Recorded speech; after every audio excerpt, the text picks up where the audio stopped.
ভোটের আবহাওয়ায় উদ্ধার হলো আইএসএফ কর্মীর বাড়ি থেকে 3টি আগ্নেয়াস্ত্র এবং 2টি কার্তুজ। দক্ষিণ চব্বিশ পরগনার ভাঙড়ের ভোগালী 1 নম্বর অঞ্চলের রঘুনাথপুর খালপাড় এলাকায় আইএসএফ কর্মী হাবিবুর রহমান মোল্লার বাড়িতে তল্লাশি চালান উত্তর কাশীপুর থানার পুলিশ, যেখান থেকে উদ্ধার হয় এই আগ্নেয়াস্ত্রগুলি। গোপন সূত্রে খবর পেয়ে সকাল থেকে রাত পর্যন্ত নজর রেখেছিল পুলিশ। যখনই হাবিবুর রহমান মোল্লা বাড়িতে ঢোকে তখনই তার বাড়িতে হানা দেয় উত্তর কাশীপুর থানার পুলিশ।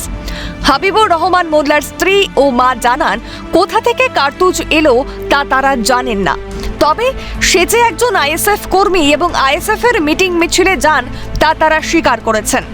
উত্তর কাশীপুর থানার পুলিশ সূত্রে খবর, এই হাবিবুর রহমান মোল্লা আর্মস ডিলার। সে বিভিন্ন জায়গায় আর্মস সাপ্লাই করে। সেই সূত্র ধরেই পুলিশ তার উপর নজর রেখে এই আগ্নেয়াস্ত্র উদ্ধার করেছে। কিন্তু হাবিবুর রহমান মোল্লা জানান, তিনি আত্মরক্ষার জন্য বন্দুক রেখেছিলেন। বন্দুক পাওয়া গেছে। 3 কাঠ। কি হয় এটা? তোমার ছেলে কি করে? তোমার ছেলে? আমার ছেলে পায়নার তলে কাজ করে। কোন দল করে? ওই আছে। হ্যাঁ, ও খাটে খায়। কিভাবে এলো বন্দুক? তা বলতে পারবো না। স্বামীর কাছে থেকে তো বন্দুক পাওয়া গেছে বলছে, কি হচ্ছে, কোথা থেকে এলো?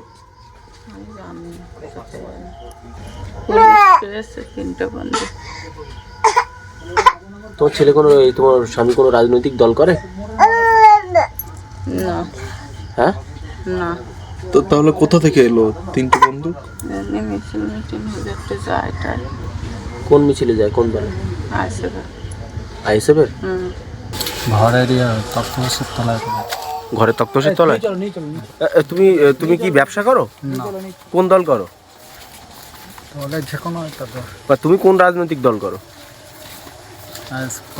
আইএসএফ করো?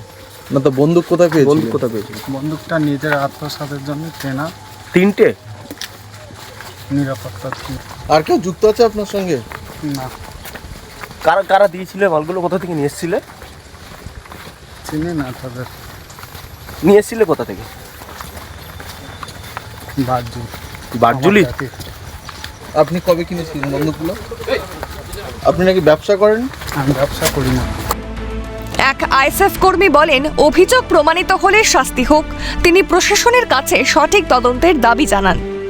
দেখুন, যদি সে আমাদের কর্মী হোক আর যেই হোক, সে যদি দোষী হয় অবশ্যই তার শাস্তি হোক। কিন্তু প্রশাসনকে বলবো যে আপনারা আইনিভাবে যে তদন্ত করলে ভালো হয়, যেটা উঠে আসে সেটার দিকে ফোকাস করুন এবং সেইভাবেই তদন্ত করুন। যদি আমাদের কর্মীও দোষ করে থাকে অবশ্যই তার শাস্তি হবে। ভাঙড়ে তৃণমূল প্রার্থী শওকত মোল্লা বলেন, নওশাদ সিদ্দিকী ভাঙড়ে বোমার ও বন্দুকের শিল্প তৈরি করেছেন। তিনি নির্বাচন কমিশনের কাছে অবিলম্বে নওশাদ সিদ্দিকীকে গ্রেপ্তার করার অনুরোধ করেন।